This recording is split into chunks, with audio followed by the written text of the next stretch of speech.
Hello and welcome. This is a fantastic experience, the opportunity to speak to so many people in just one experience. It's like being at one of those huge conventions. But you're kind of there in the room with me, but through this little camera. So you look a little odd, you're a bit black and you've only got one eye, but I can imagine, because I've got a few other people in the room who I'll refer to as well. And we've got a little PowerPoint display which you might find coming up on the other side of the screen here. So hopefully that will all work out for you and we'll have a wonderful time. But remember, you can always come in to my website, www.richardhill.com.au, and we'll have the PowerPoint up and we'll have some other bits and pieces. So there's lots of follow-up that goes on after the course and the talk today. And so what I'm doing in the talk today is the rise and rise of depression in a competitive winner-loser world. And the winner-loser world is a concept that I've created, and we'll talk about that as we go through. But I want to bring together a number of ideas and actually create some new ideas and present some new ideas to try and answer the question of why, over the last 30 years, we have had increases in living standards, increases in opportunities, greater numbers of therapies and things that are beneficial and useful. We've had huge increase in self-help, bookshelves of self-help and other works like that, seminars, workshops. All these things have been going on. Yet depression and anxiety and stress is getting worse. So why? Have we asked all the questions that we need to ask? And that's what this talk is going to be about. You'll notice the book there in the cover, How the Real World is Driving Us Crazy. So I'll be talking about what we call the real world and why it's driving us crazy and what some of the theoretical and informational backgrounds to all that is about. And there's heaps of it. It's just all over the place. Let's see if we can bring it together today. So the Mental Health Summit of 2009. What a fantastic thing to be involved in. So the creative world and winner-loser world hypothesis. Now, this is a bit of a slide. I'll get you to read this. I'll read this with you. We won't do lots of reading on the PowerPoint, but just this one. That we live in a competitive winner-loser world where personal worth is based on external measures rather than personal expression. This creates a winner-loser mindset.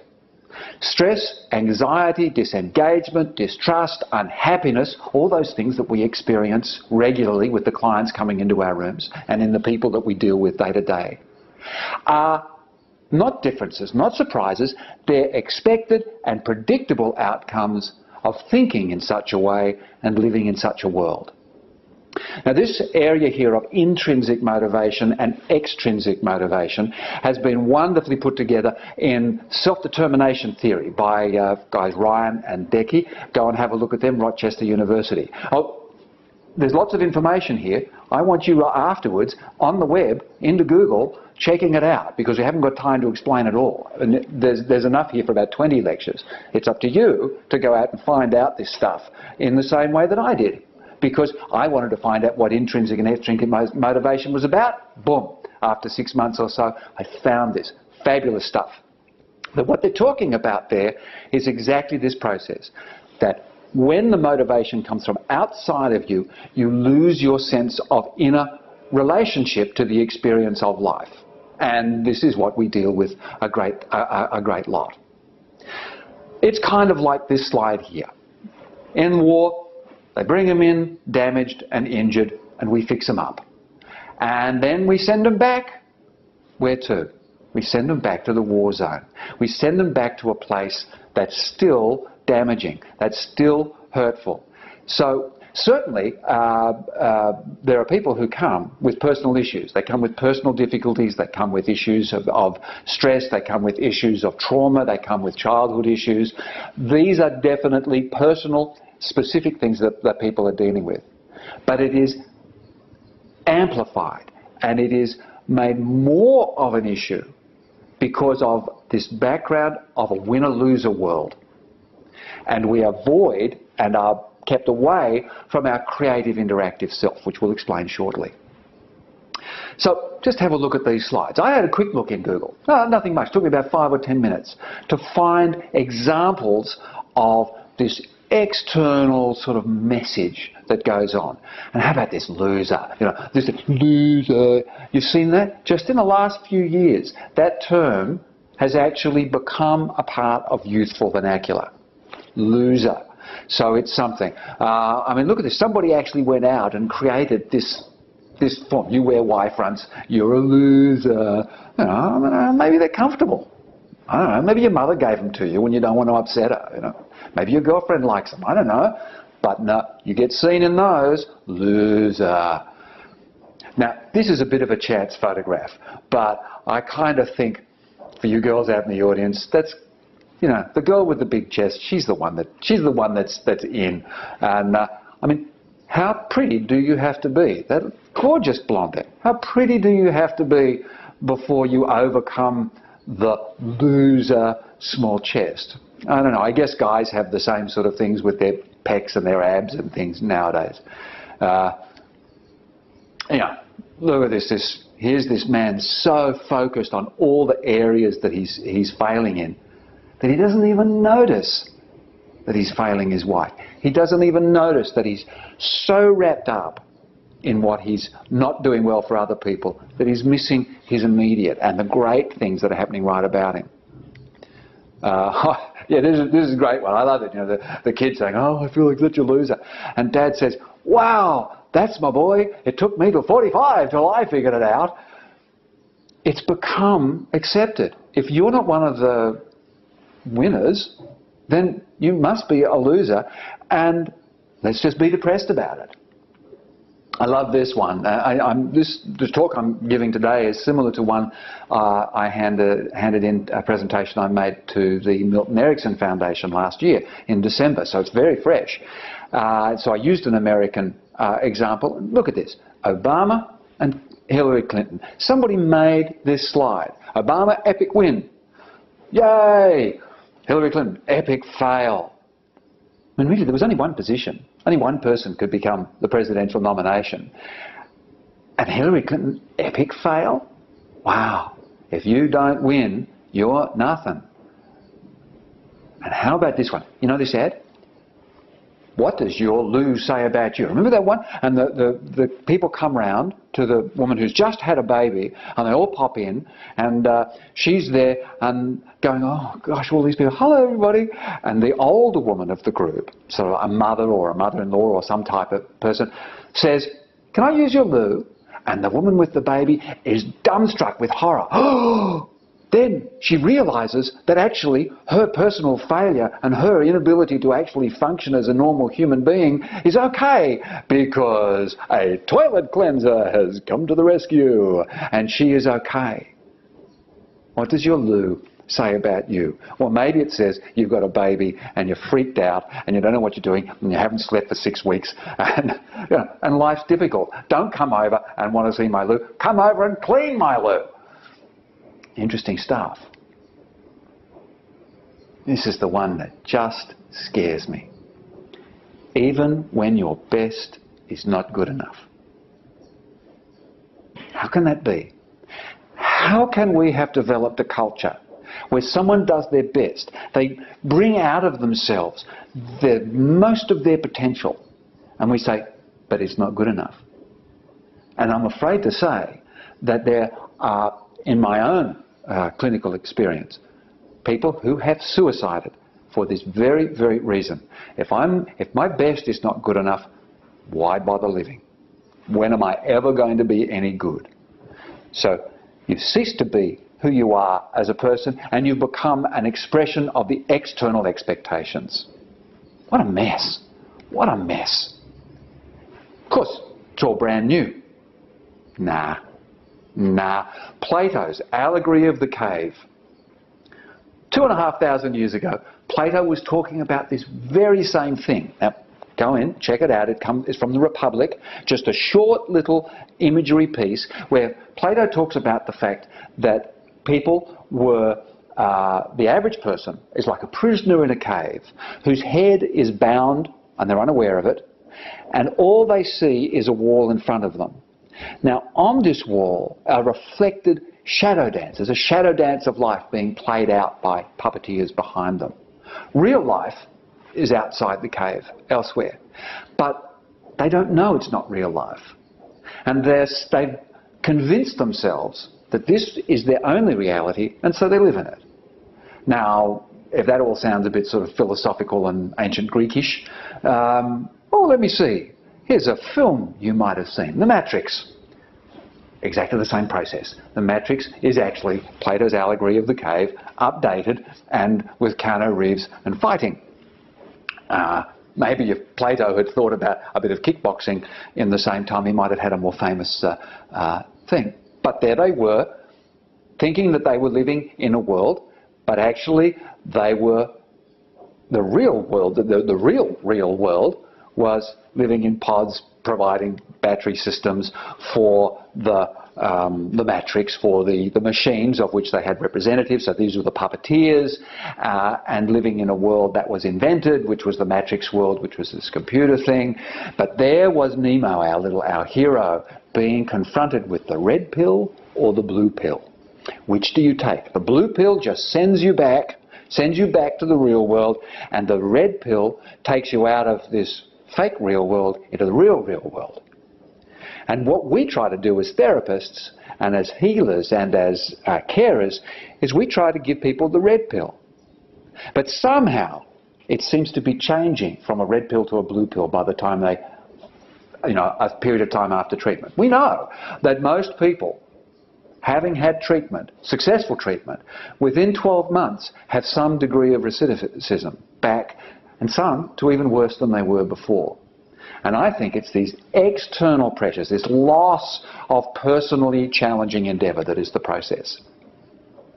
Now, how does our brain and our body, how does our biology enable us to believe that something else is happening that is not happening? How do we get to have what's called an intrinsic belief that something is going on, meaning a non-conscious belief that something is true?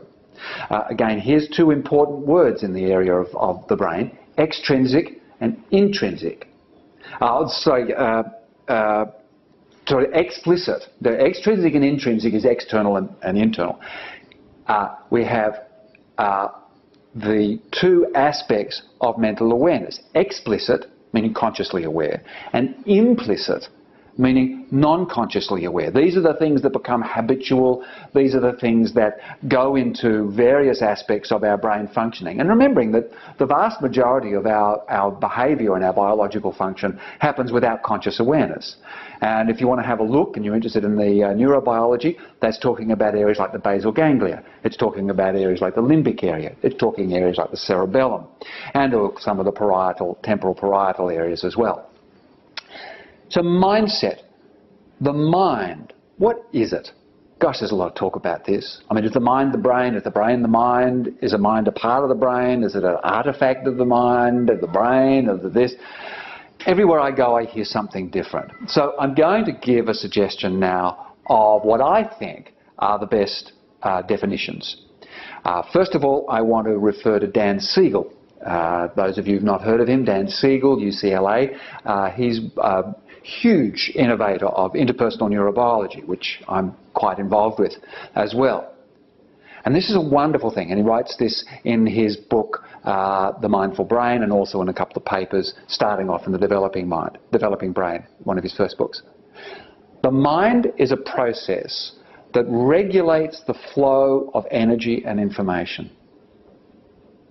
So it's a process that regulates the flow of energy and information. I read something just yesterday. The mind is more a verb than a noun. So a process that regulates the flow of energy and information. And the flow of energy and information is what goes on in our head. So that's the neurons, that's the electrical charges that go on, the various parts of the brain, and of course all the interconnections of the brain to the body. Because, oh, by the way, remember the brain and the body, same thing. They're all connected. That bit in the middle there, that's actually connected. So, this idea that our brain and our body are different things and sort of operate in different ways, we really must get away from that. They interact, we operate from them the brain down to the body, and we operate from the body up to the brain. And the mind is the process. So depending on what your state of mind is, depends on which parts of your brain function, the way they function, and what outcomes and behaviours they turn out. I mean, if a big woolly bear jumps out from behind a rock, you go into a mindset of defence, fear, self-preservation, and your whole body changes and shifts. And everything starts to operate in accordance to that. Similarly, if Marilyn Monroe jumps out naked from behind a rock, you could be afraid because she's been dead for a while. But let's assume that she hasn't been, and it's actually she's okay. She comes out, and there's a bunch of other processes. Or, for the ladies in the audience, somebody more interesting.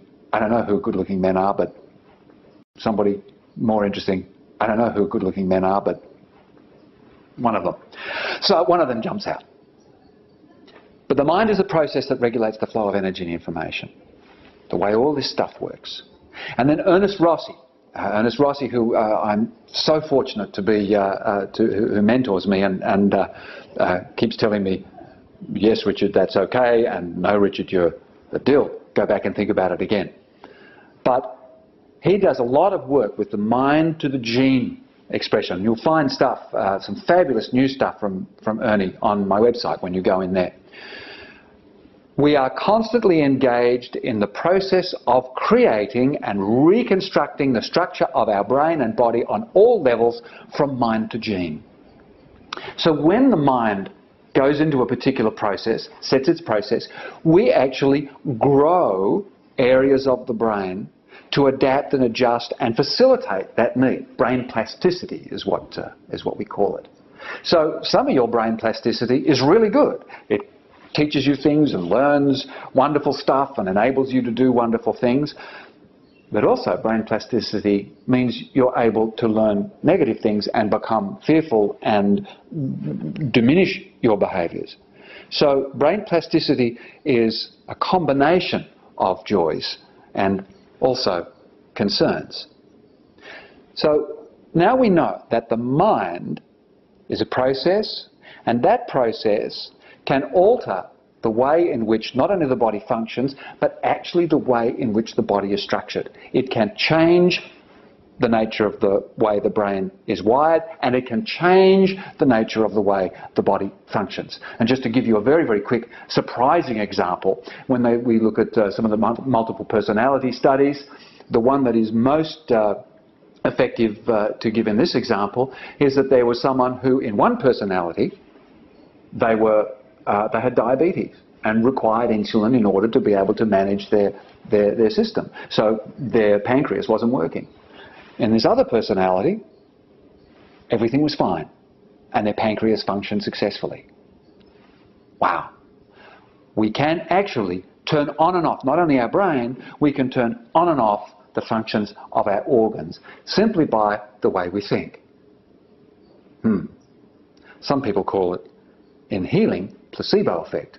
Actually, we're now calling it natural mind-body healing. And we're beginning to understand how that works. But let's move on from that to that's another subject. So it's important for you to understand what the mind is all about. Now, here's another step. This is a bit of a jigsaw I'm putting together for you. So, okay. So if the mind does this, so what's this got to do with this win or lose a world thing? Here's a fabulous piece, and there's a number of bits of research, but this is the one that relates most simply to what I'm talking about. Aronson and Steele at Stanford University, they did some work looking at the effects of stereotype, of what they called stereotype threat. So negative stereotypes in the culture. And what they did was, one of the things they looked at was the idea that pervades the American culture that African Americans are not as intelligent as everybody else, you know, out of the trees and monkeys and all those sort of terrible, terrible things, stupid things that pervade the popular culture. And what they did was they took a group of university students from Stanford, unbeknownst to them, dividing them up into groups of African Americans and non-African Americans, and gave them a test. And they just called it a social measurement of some sort. And so they filled out the test. And when they marked the test and looked at it, the tests all came up roughly in the same relationship to how each student was performing in their general studies, in their general work. Then they got another group in, and they called it an IQ test. And the African Americans dropped by 6 points. This pervasive undertone, non-consciously, implicitly embedded in their heads, meant that when it was a social measurement test, their minds went to the answer. When it was called an IQ test, their minds went to the not answer, because each having their own issues. What was even more interesting, they repeated the test again, and halfway through came in and said, wow, it's an IQ test, and guess what? Second half of the test, marks went down. So this is just good evidence that you can, by the attitude, by the mindset you give people, you can actually alter their performance without them even knowing it, without them wanting it, without them wishing it, without them even believing the mindset. Because these guys were all at Stanford University. They were all, you know, intelligent people. But that's how pervasive it is. And this loser, this you must be a winner and not be a loser in order to be a valuable member of our society, is becoming so pervasive that people are now responding to it as if it were true, just like Plato's puppets in the cave. Wow. I don't really like the idea of being a puppet in a cave, but wow, I have been, and occasionally still am. Hopefully, as I wrote the book about it, I'm a little less than most, but it's not easy. Anyway, let's move on. So, the effects of stress and not stress, because that's multiple, this thing, but the effect of stress on the flow of energy and information. This is really important. So anxiety and stress and depression are the things we're concerned about, the rise and rise of depression and anxiety. This is a wonderful theory from Barbara Fredrickson, and she's from, oh, I've forgotten what university. Anyway, look her up. Broaden and Build. She could be from Rochester. Anyway, no, she's not. Barbara Fredrickson, Broaden and Build. This is a wonderful look at the effects of positive emotions, the way in which positive emotions alter the flow of energy and information in the mind and body. Now, the brain and body. Now, Barbara doesn't actually talk about flow of energy and information because I'm bringing these things together. But she certainly talks about it. That's what she means when she's talking about the fact that when you're in negative emotions, when you're in concern, when you're in the feeling that something is going to go wrong, something's going to fall apart, something is a danger, something is a concern, that all your concerns come in. When you get angry, it's an expression of trying to deal with something that is bad. When you get scared, you do certain things. So it's an inward, it's an enclosing process. On the other hand, and she actually is talking about the fact that this is why people have so much difficulty in understanding positive emotions, because positive emotions don't bring you down to a single thing. Positive emotions tend to open you up to all kinds of things. They open you up to creativity, to imagination, to innovation, to socialization, to agreeableness, and to this wonderful process of interpersonal reactions, which is all about creativity. Now, certainly positive emotions have a tendency to produce particular types of outcomes. I've just written an essay for the GAINS group, the Global Association of Interpersonal Neurobiology Studies in the States. Please go and look at them at mindgains.org. They're fabulous. You know, hopefully you'll join up. They're really good. In the quarter, we talked about play. And play is really something that emerges out of joy. And play is really about imagination. It's about uninhibited, no rules. Let's just get out there and do it and see what happens. Really, play is about mucking about. And I don't know, I hope in my lectures, somewhere along the way here, every now and again, I'm mucking about. But that's because I'm so joyful. This is such fun. finding these things, having these ideas and these issues in my head, and then finding this stuff. Wow, it's all out there. So have a look for Barbara Fredrickson, Broaden and Build. But it's this outward flow of stuff. And the winner-loser world, so you're concerned about winning and losing, you have a specific issue of concern, and it has the result of winning and losing directly affects your social acceptability, is going to close you in. So why does it result in stress? Why does it result in anxiety? Why doesn't it just result in other aspects of negative emotions? So let's have a little look at stress. So here we go. Here's just a very simple expression of the stress process. Now I know I'm asking you to assume a lot of the knowledge that I'm presenting for you, but remember, I'm asking you to go out and look it up and check it yourself as well. But also come into my website, richardhill.com.au, and there'll be papers in there for you to have a look at. Just click on the Mental Health Summit links.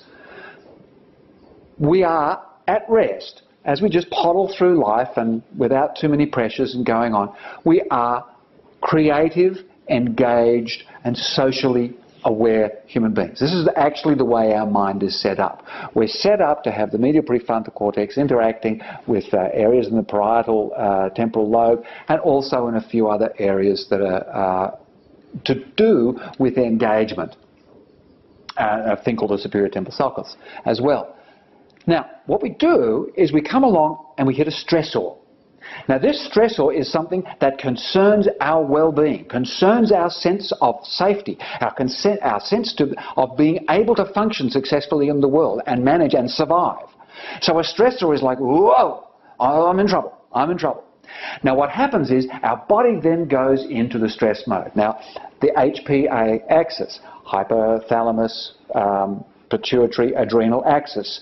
If you don't know, have a look at that. That's just simply the stress mode that goes in. We shift into a cortisol-based, adrenaline-based process of getting ready for action, getting ready, what we call fight or flight. So we shut down a whole bunch of things that aren't required in order to help us survive. We shut down our digestive processes. You really don't have to be worrying about digesting while you're fighting the saber-toothed tiger. We shut down our libido, because you really don't have to worry about having sex with the saber-toothed tiger while you're doing it. We shut down our socialisation, so we shift our brain into areas of automatic behaviour, basal ganglia, amygdala, cerebellum, lots of these issues going on. And this is very positive. This is a very positive thing.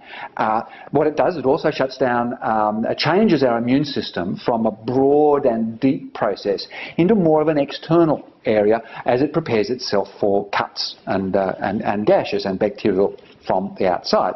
So the immune system sort of goes to the outer. All these things go poof in a moment, and then suddenly you're ready to go.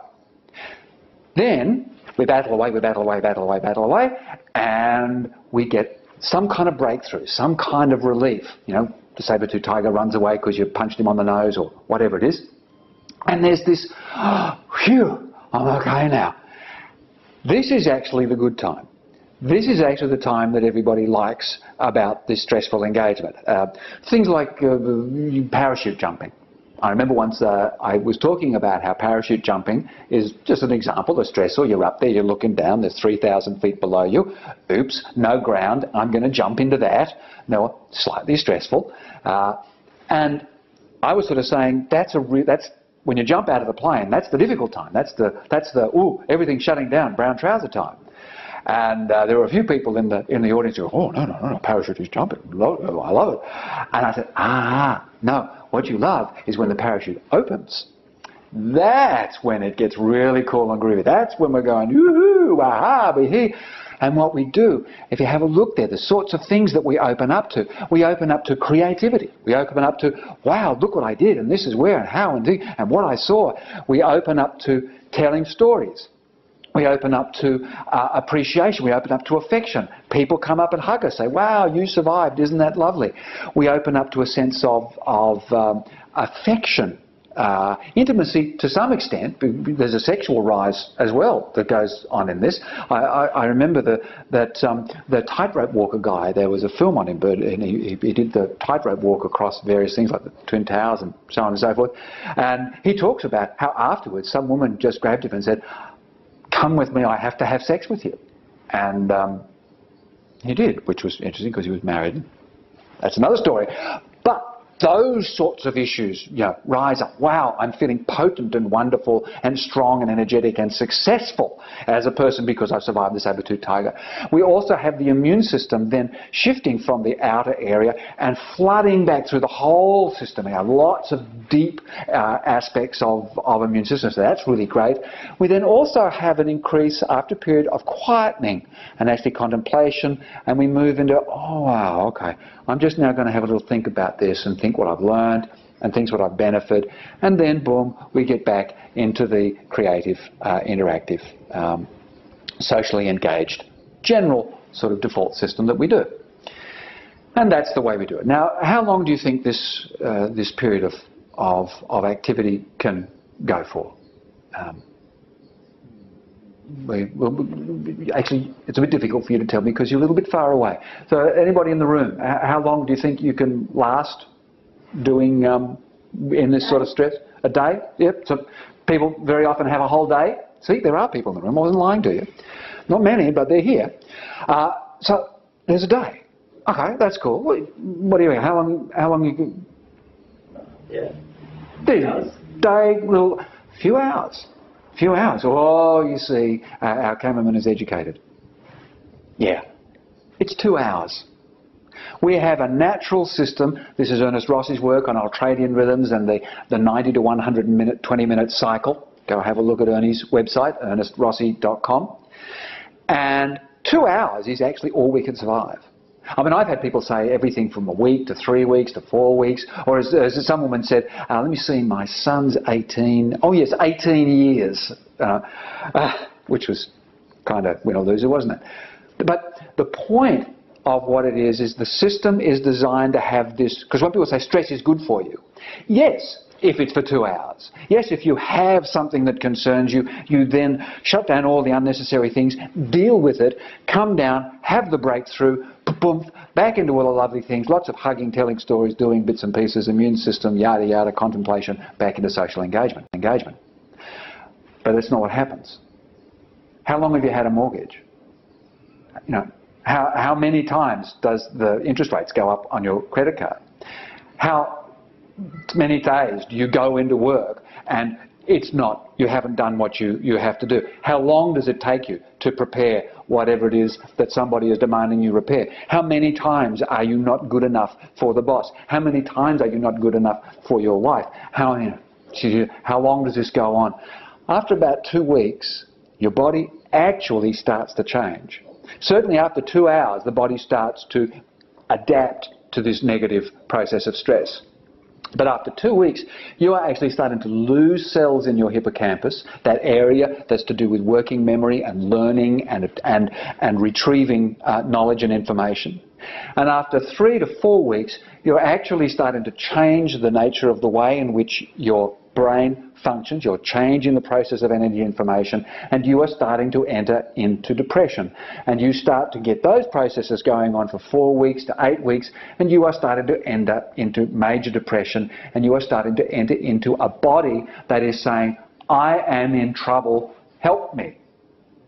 And you're going, yes, I bought the self-help book, I went to the workshop, I did the thing, and I felt good for an hour and a half. But now I feel terrible again because by the time I got to the car, 4 people had insulted me and I looked at myself and I thought I was fat. Very, very few people seem to be able to hold on to the creative, interactive, socially engaged self for any lengthy period of time. But let's look at these stressors. Stressors, those things that make us feel we are going to have some mortal threat.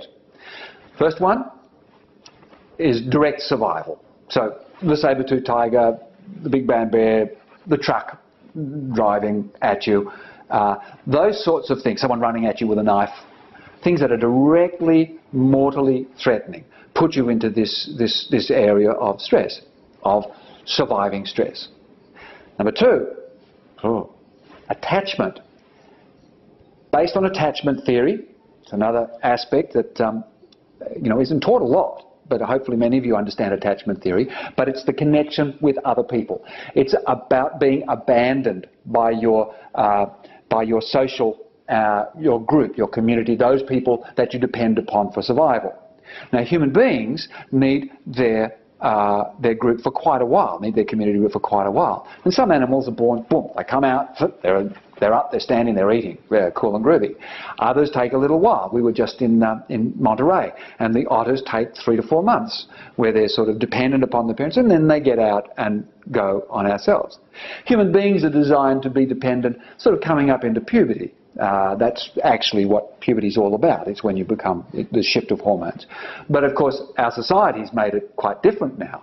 And how many people have got 25-year-olds, 28-year-olds, 30-year-olds, 35-year-olds still living at home? How many of you are still living at home? And if you get out, take my son with you. No, he's great. But he's 25 and still home because there are still issues of the culture that are difficult for him to manage. So we are still interdependent. But we've become interdependent on our bank.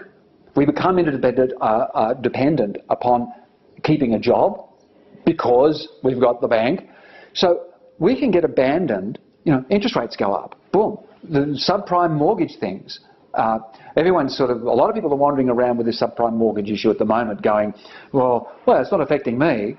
Well, no. But it is affecting the people who are losing their jobs. So this is very serious. This is not a jokey thing. But support survival. So that's abandonment. That's one of the huge issues.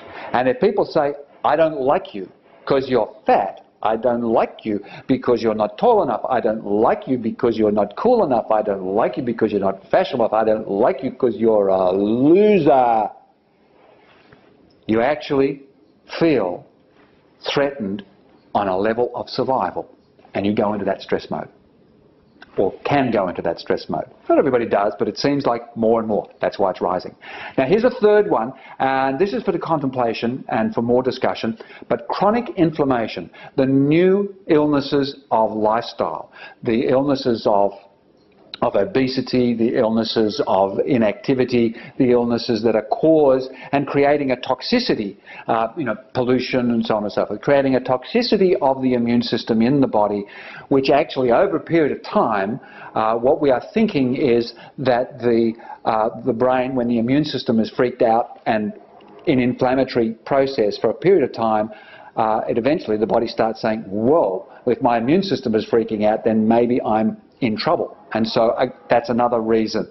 So they're yet to be proved clearly, but we have strong indications that the effects of obesity and negative lifestyle practices are actually causing depression. But I won't go into that one this time. That's for another lecture.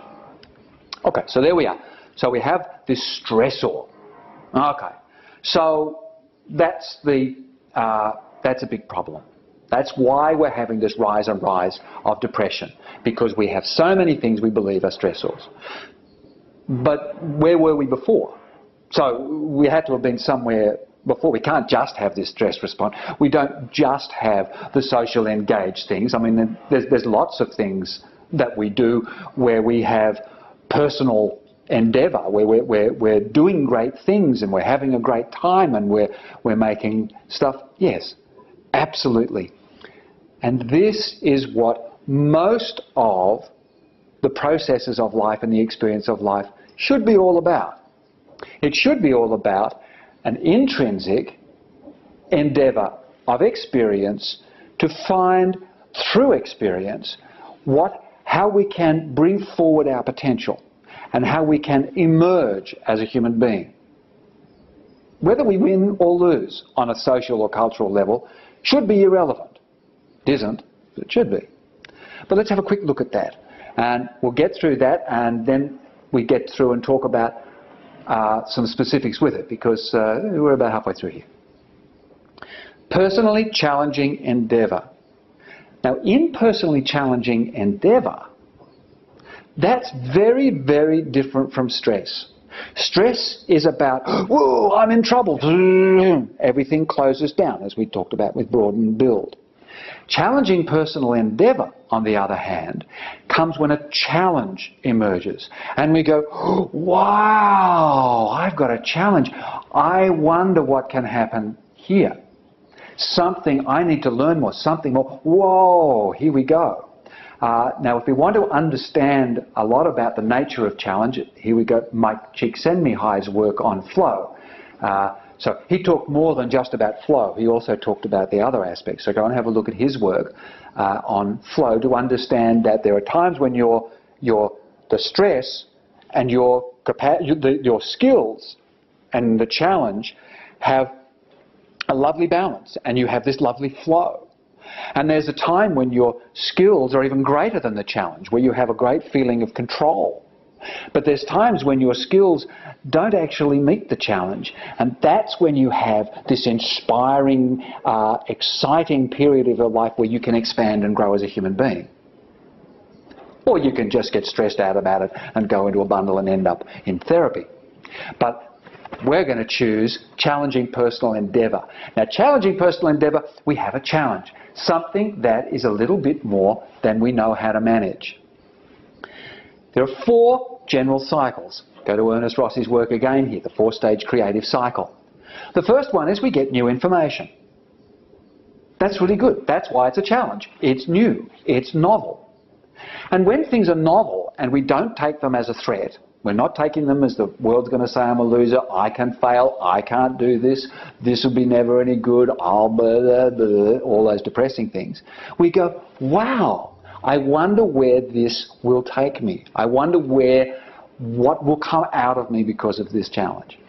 And that is what we have, new information. And it's about sensations, it's about experiences, it's about perspective. You change you change the way you see things. Your attitude changes, so again, your mindset changes and the conditions around you changes. Any or all of those things can create a new information basis of challenge. So, okay, then we have the next thing, which is about incubation. Well, basically we have a think about this stuff. We have both a mental think about it and we have a body think about it. I don't know whether you've come across the term that I'm hearing more and more, to get a felt sense of things as well as an intellectual perspective. So a felt sense of things, trying to find what it means to you. Now that's a period of arousal. So rather than in the stress mode where you get cortisol and adrenaline, which focuses you down and stimulates you into a specific type of activity, in the creative process, in the challenging personal endeavour, what you get is arousal, which is through dopamine, positive anticipation, I wonder where this is going, and you get positive anticipation and you get norepinephrine, which enriches your awareness. It stimulates you. It makes you feel awake and aware. So there, we're aroused. We bring in our working memory. We start to work through, as different from stress, where our working memory shuts down. We look for personal meaning. So we're looking to connect with other areas of our brain. Now, I've actually coined a term for this process because I couldn't find one that actually said it, because this idea that new information triggers varieties of areas of knowledge within our brain to come together into a new piece of knowledge. I couldn't find anything. So knowledgeception. After the website, you'll find an essay that describes knowledgeception. You know, hopefully the word will catch on. We also have change and we also have our feelings, this felt sense. But it's also the dark night of the soul. This can be tough times. You know, wow, I don't know whether I could do this essay. I don't know whether I can figure out how to do a talk to a camera. I don't know whether all this sort of stuff. I don't know whether I'm not sure because I don't know. Well, duh, that's why it's a challenge. Not knowing. Whenever you use a sentence which say, oh, I don't know if what you're telling yourself is there's not enough information and you need more information. Isn't that simple? I think we overcomplicate stuff. Too much. So let's look now. Okay, we're back. So incubation, we're sitting there. And our little green man, is running towards the breakthrough, the breakout, the realisation, the penny dropping, the light flashing, the opportunity to move forward. And sometimes you move forward and then you hit something and you go, I don't get it, no, it's not quite right. I've been preparing this talk for about 3 years, and I've done it a number of times beforehand, and some of them worked, some of them didn't, and in some of them I had wonderful successes, little bits, that was great, and then in other words, those are back to the, let's go rework those. But we move forward all the time, and now I'm really enjoying this talk. Also because of coming up with these new realising and discovering these new theories. So we sometimes battle and bump up against this breakout, this breakthrough, and have to have another go and take a little bit. But then you have the breakout, then you have the dawning. It does make sense. Oh yes, this is why. And when I was a child, my mother used to beat me with lollies, and oh yes, I see what is going on now. I can do things. So this challenging personal endeavour is the way. That's the process that occurs in the therapies when you're dealing with inner difficulties, with the intrinsic difficulties. But it's also a way that we can deal with the extrinsic difficulties as well, by realising, oh my God, I'm letting this winner-loser world tell me I'm a loser, and I'm believing it. Boy, let's see if we can change that. Then you go in to this next area, illumination, very much like the breakout from stress. So you have insight, you have creativity, you have expansion and bonding and flow and laughter and all kinds of good things. So they're very similar. And then we move on to the fourth stage, which is verification, where you go into a quiet stage. And this happens not only in your mental area, this is happening all the way down to your genes. This is what your organs are doing as well. They're contemplating, reviewing the situation, reintegrating new ideas and new processes. This is what you do at night. Your hippocampus and your cortex chat with each other and make sense of what the meaningful experiences of the day by interconnecting them with other things that are going on in your present experience, your past experience, and in your future expectations and hopes and wishes. And it's this integration of stuff that occurs in the challenging personal endeavour, in the creative experience. And it's this integrating of stuff that does not occur in the stressful brain, because the stressful brain is disengaged from those processes. We have more healing, we have preparation for the next experience, which may be a challenge or maybe a stress. Now, here's the winner-loser world disruption. Now we get into the next bit. So, okay, hopefully now you've sort of, we put all the pieces in the puzzle, and you're kind of where I'm at a few years ago. So we're at the same point now of logic, and a lot of you are way ahead of me. But we're in a point where we understand. Okay, stress does this. We think that failure in the world and social rejection it puts us into stress instead of it being challenging, instead of being a part of our development. Okay, that's cool. I understand that now. Good, I'm with you. So how does this winner-loser world get us? How is it that in times when there are no stresses, when I'm actually just wandering along the street and doing quite well, do I suddenly go, oh, I wonder if I look all right? Or I wonder if something's wrong? Or as someone was saying the other day, whenever their daughter is not in a chirpy mood, she goes, oh, I wonder if that's my fault. This is what we do. Why do we do this? How does this winner-loser world aspect, amongst the many other aspects, remember, this is a piece in the puzzle. I am not proclaiming, dump all other therapies and dump all other ideas. This is the magic pill. There's no magic pill. What there are is a collection of useful developments that all come together. And this is one I think that just has been missing. The winner-loser world disruption. What we do is we come in, and you see, we come along in the stressful experience, we have the stressor, we come up, we shut down the bits and pieces, yada, yada, yada. We go through the resolution, and before we hit that wonderful opening and coming back down, that creative expansion as we come back down, the parasympathetic nervous system coming in, the oxytocin, the flow of nitric oxide around our body to ease our soft tissue around our blood vessels so that we release our and ease our blood pressure. There's another thing for you to look up. It's really handy. I married a body worker, a wonderful, wonderful massage therapist, Sue Davis. Come to the Davis Health Centre. We're all there to help you. And I married this knowledge that would take me like 20 years to learn. So I know about nitric oxide softening the smooth muscle tissue and the endothelial cells. I'd never be able to learn that. But anyway, so there's a jump up for you. Go have a look that up. But here, look what happens. We come down, and instead of going down into this fun time, the winner-loser world stressors, the stressors of you not being good enough, the external markers of value and worth. And so you come through and you go, hey, I did that really well.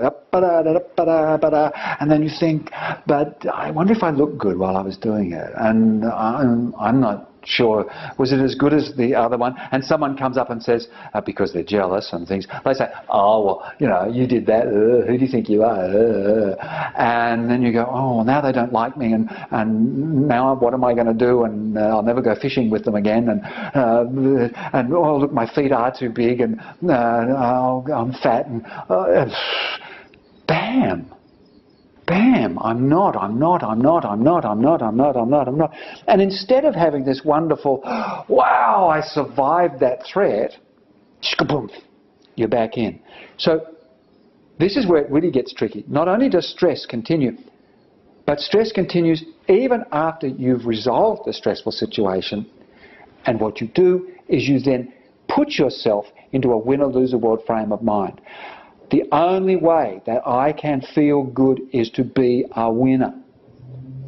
And the only way I can be a winner is when the world tells me. And those are the bounds, those are the unseen bounds of that Plato talks about. That the external world is dominating the way in which you turn your head. But because it's been going on for so long, and because it's become intrinsic belief, you don't even know they're there. And you just go, well, I can't possibly be good enough.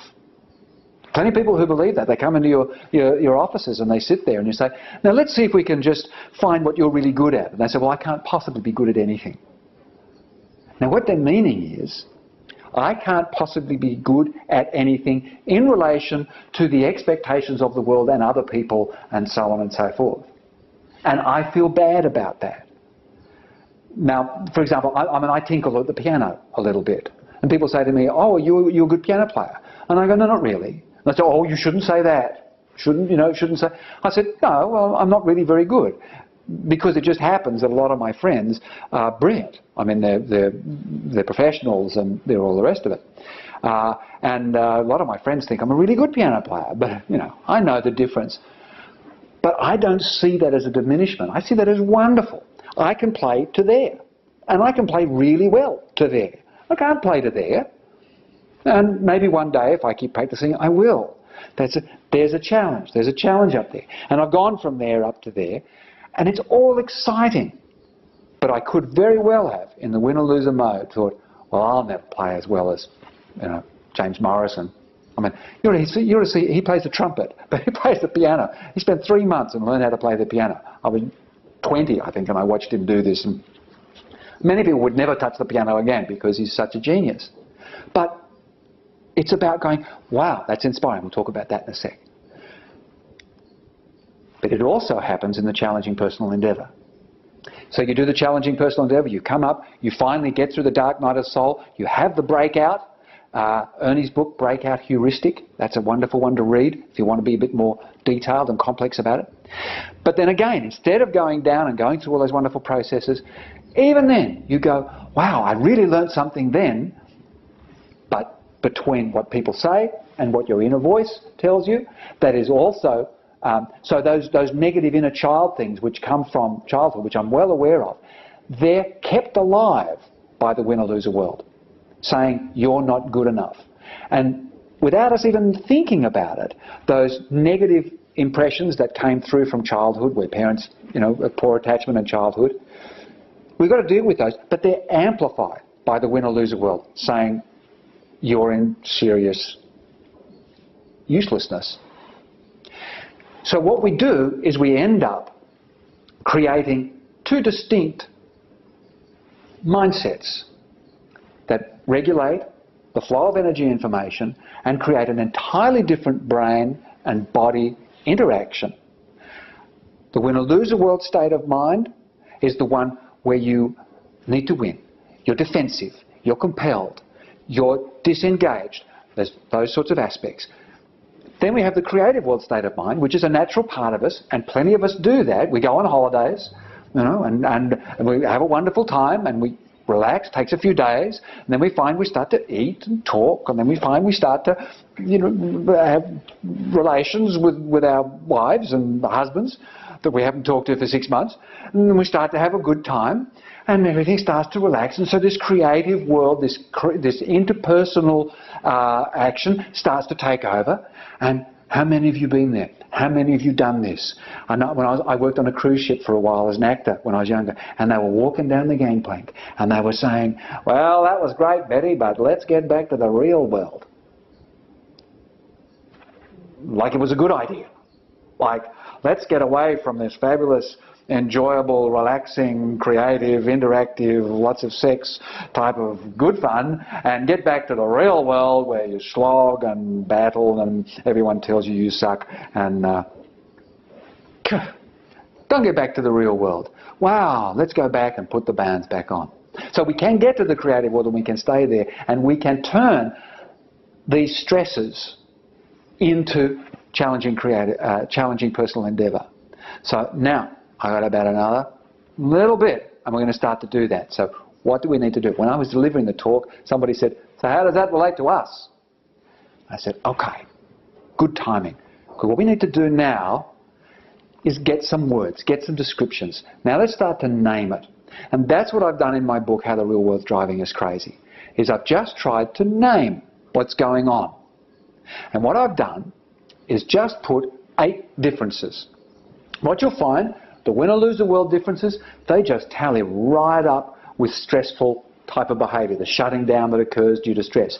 And the creative world differences, they're very much in line with the sort of creative, interactive, socially engaged, interpersonal brain. Fascinating. And I wrote this before I knew that stuff. I wrote it just from observation. But now I'm so grateful to think that I was on the ball. So let's have a look. There's probably lots more too. Send me some emails. It'd be great. Tell me some more. But exclusion. In the win-or-loser world, we exclude. We don't trust. Keep out of my space. Don't, make me look bad.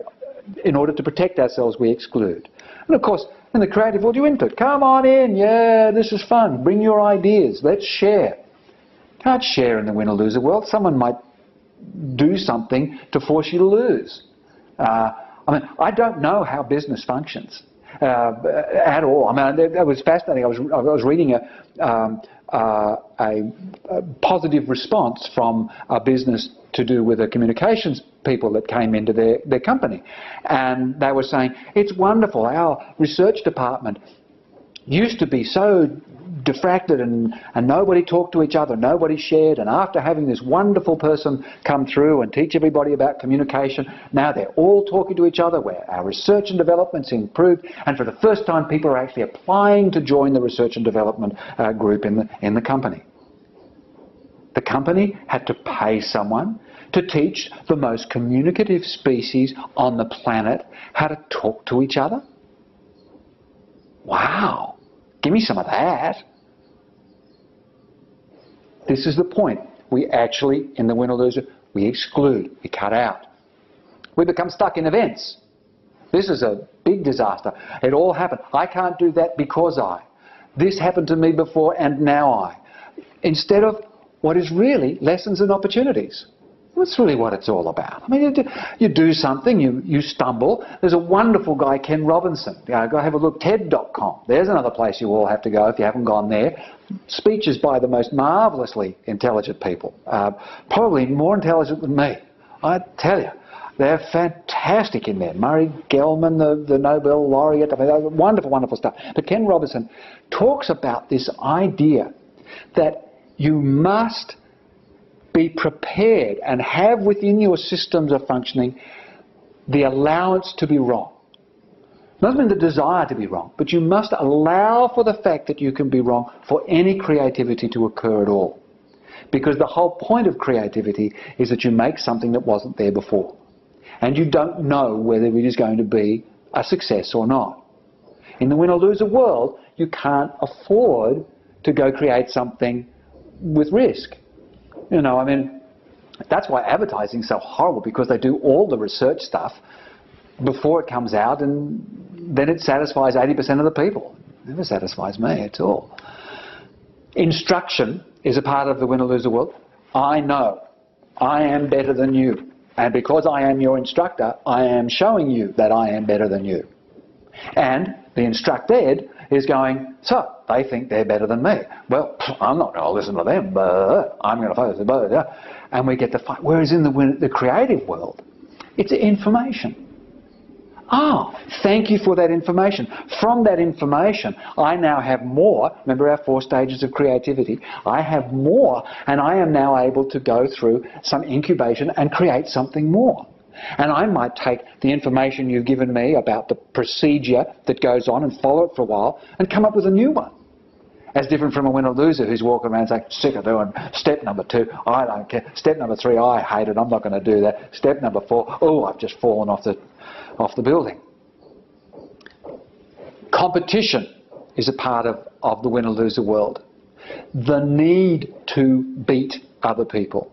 Now, I fought with this for a long time. It took me 2 or 3 years to realise why competition was a win-or-loser world thing and what was the opposite. And it dawned on me. Inspiration. In competition, you need to be better than the other people. You need to win. In the creative world, somebody does better or improves or does something that you would have liked to have done. It's inspiring. Wow, I came second. Cool, what can I learn from that? What was the feelings? Where was I going? All those things in the 3rd stage are so exciting in the creative world, and they're so dissatisfying or difficult in the stress world, because in the stress world you're only dealing with the very limited thing that you're thinking about. Results, we get stuck in results. We look for results. We set results. I'm a great one for goal setting. I understand that. Same thing with working with CBT and those areas. What you want to do is you want to set platforms that people want to move on to. But not to the point where that result is the measure of the value and the worth. And achieving that result is the end of the process. Because in the creative world, everything's just an outcome. And an outcome is just a springboard to the next thing. Someone says to me, but that's terrible what just happened there. The outcome is horrible. It's a bad result.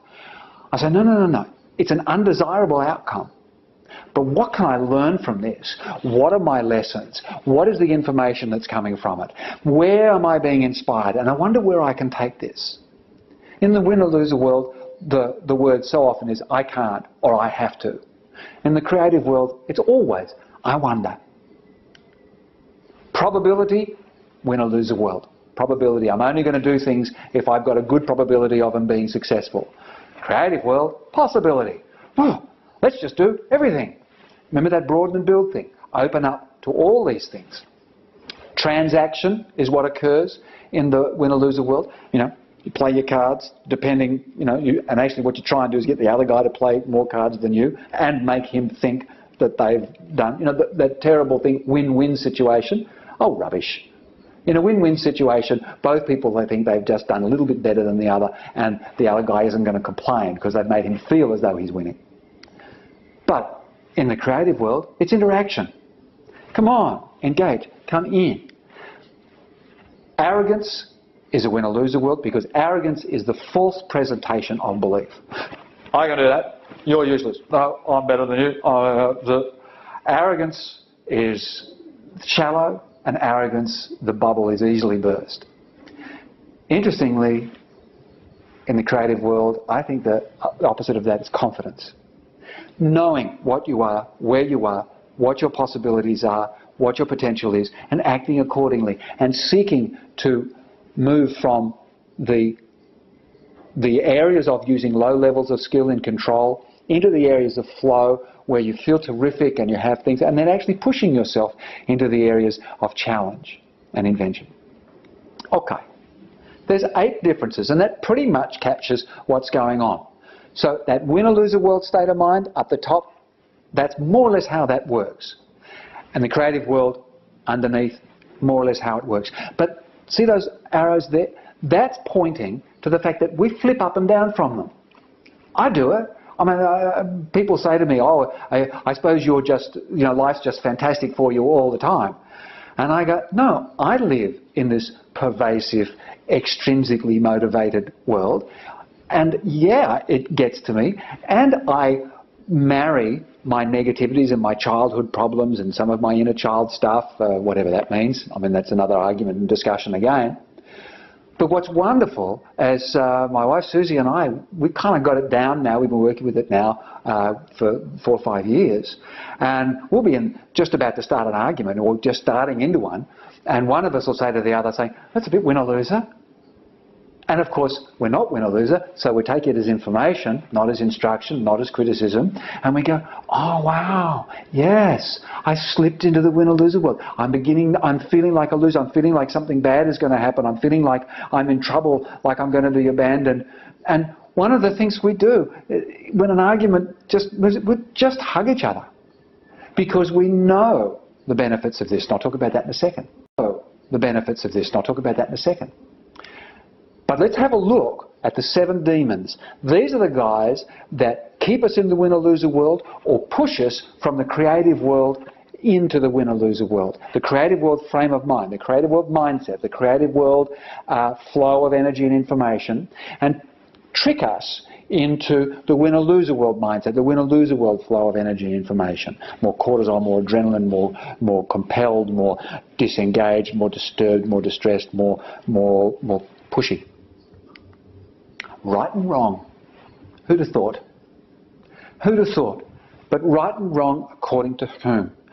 Right and wrong on an internal level. Sure, we need to work. We know a lot of what is right and wrong. Morality, Jonathan Haidt, H-A-I-D-T. Look at his work on the innate natures of morality and those things that are common in human species. The Happiness Hypothesis is a wonderful, wonderful book. Totally underread, I'm sure. But right and wrong, people are always saying, because, see, if you're right, then you're a winner. And if you're wrong, you're a loser. And you see, when you're a winner, then you're not responsible. And when you're a loser, then you're responsible, and you have to make up for the fact of what's gone on. You have to pay some price. And the winner either doesn't pay a price or gets some reward. So being a winner is a much, much more preferable thing than being a loser. You know, we talk about this, you know, someone does a crime, they say, why don't they own up? Why don't they come forward and do the right thing? Yeah, come forward, do the right thing, saying, yes, I did that thing. Then you get thrown to the ground with a knee in the back of your head. The police put handcuffs on the back of it. They drag you off. They stick you into jail. They convict you. They send you there. You have to play with very unpleasant people who perhaps take an unpleasant liking to you. Just why? Why would you tell the truth?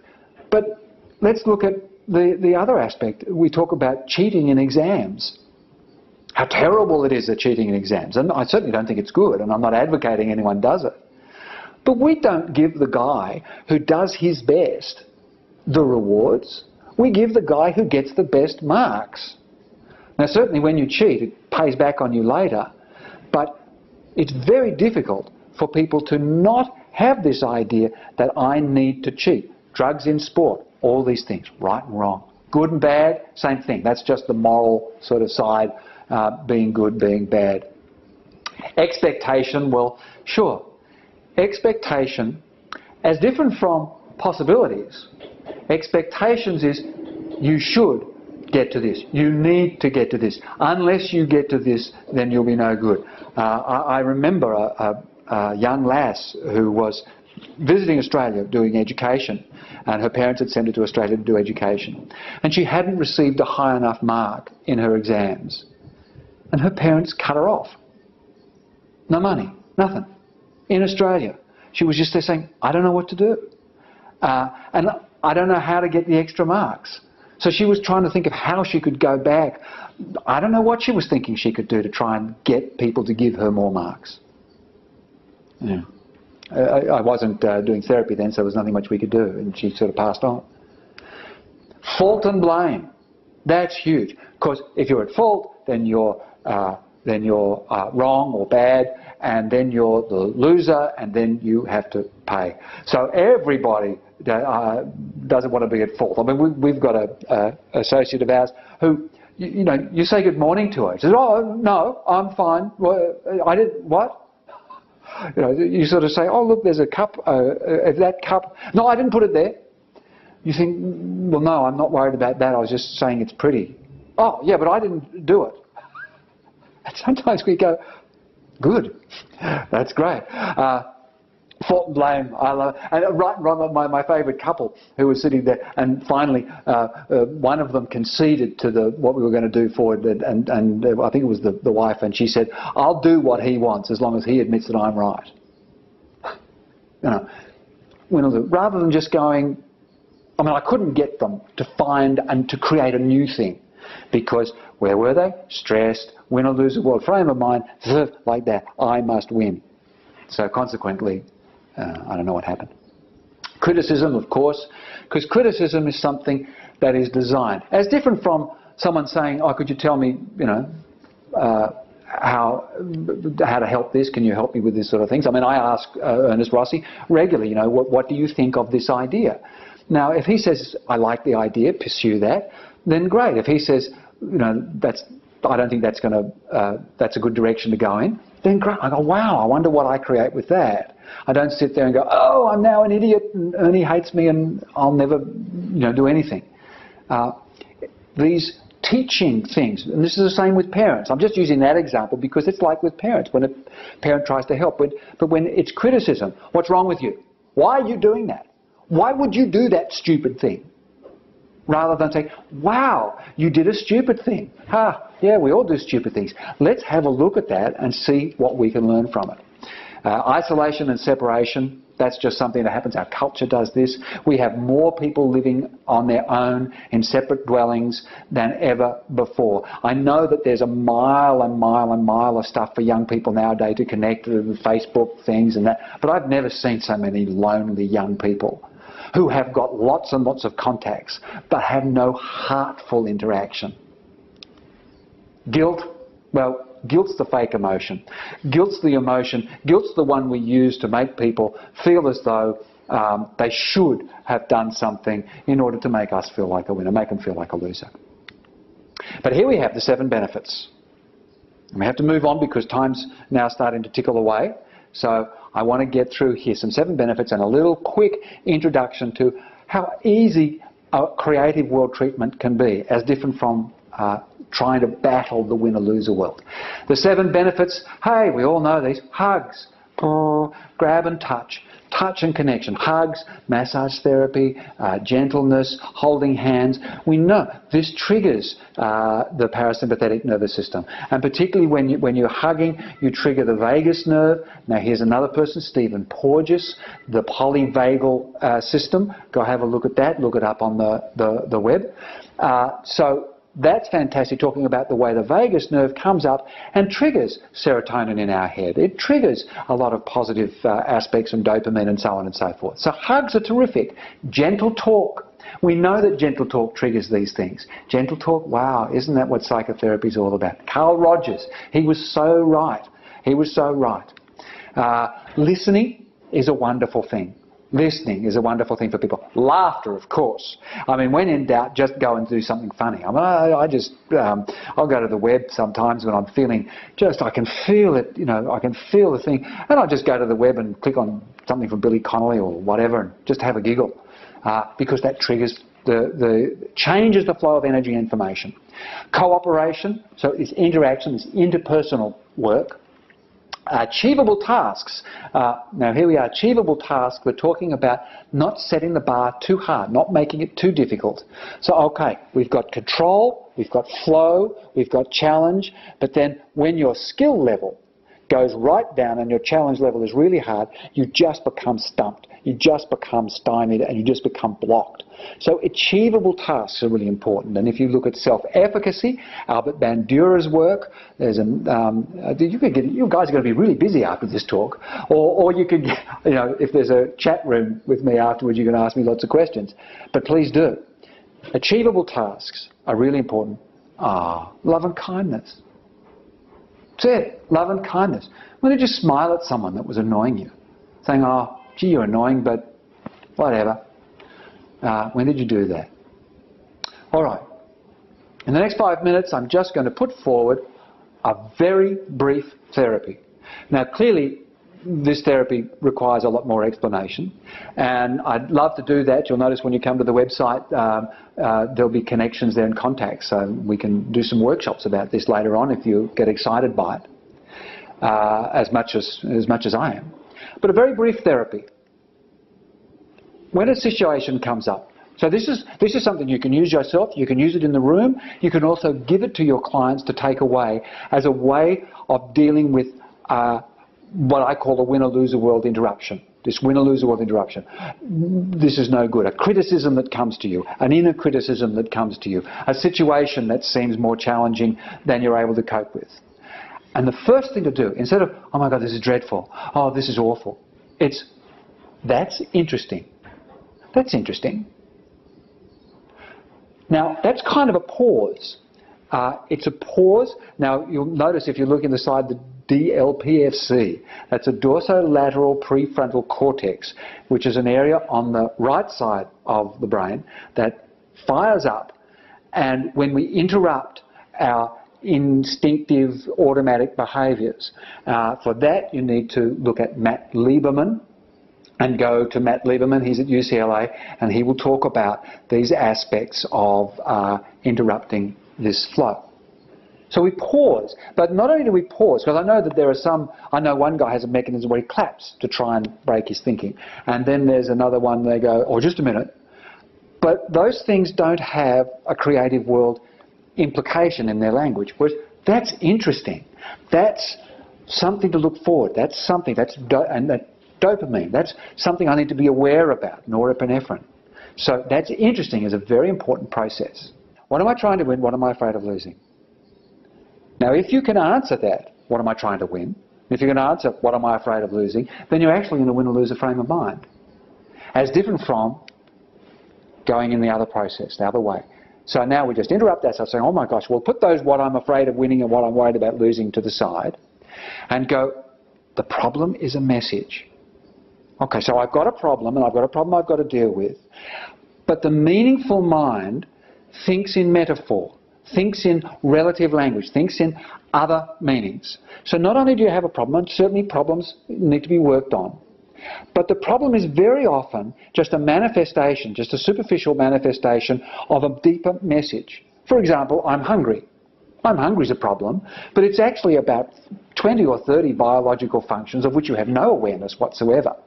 And sometimes a medical person will sit there, and a lifestyle practitioner like my wife, will sit there and say, okay, you're hungry all the time, let's have a look at this. Oh wow, I think what we're looking at, that hunger is telling us about your insulin resistance. That hunger is telling us you have a tapeworm. That hunger, so, okay.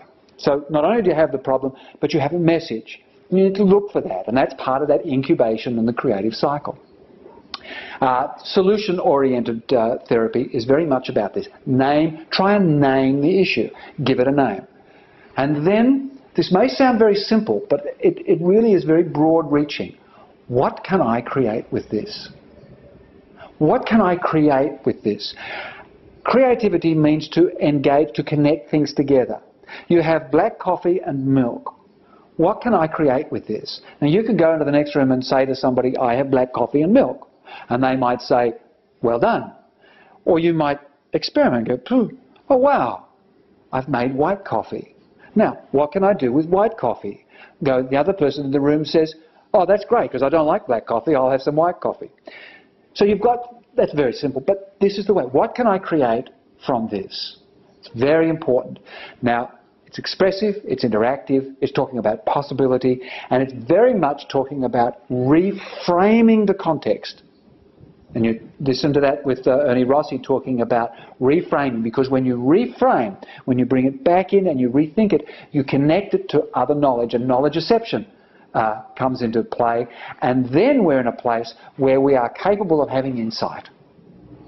Insight, Mark Jung Beeman, there's another person to go on, Jun-hyphen B-E-E-M-A-N, Mark Jung Beeman, gives some wonderful stuff on insight. Matt Lieberman talks about this as a D3. You disrupt, because you stop those automatic behaviours, so you can get your medial prefrontal cortex and the dorsolateral prefrontal cortex activating so that you get out of there. Disambiguation, by naming, by making things, finding out what else it is. And detachment, meaning be able to step back. I don't like actually the detachment thing, but you have to think of the D. But it gives you an objective view. But it's not just the detachment, it's the detachment and then the engagement. This is where I think Matt is missing a little bit there. So you detach from it and then you engage everything. You pause. That's interesting. You name. I wonder what this problem is trying to tell me, more than just the problem. And you reframe and reinvent through what can I create from this. That's what you'll see in the book.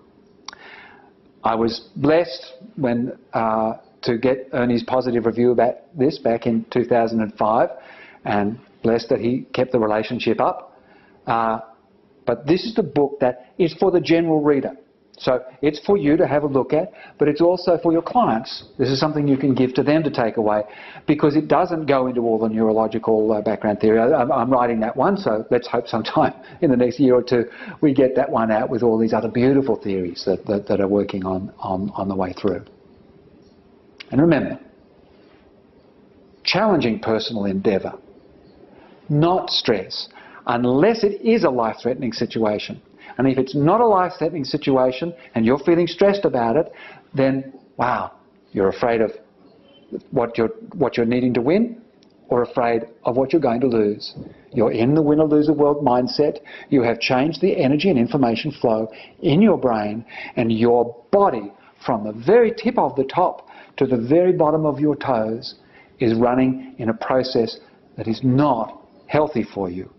And suddenly we find, in an energetic, money-rich, opportunity-rich, self-help, therapy-rich world, that depression, anxiety and stress are rising.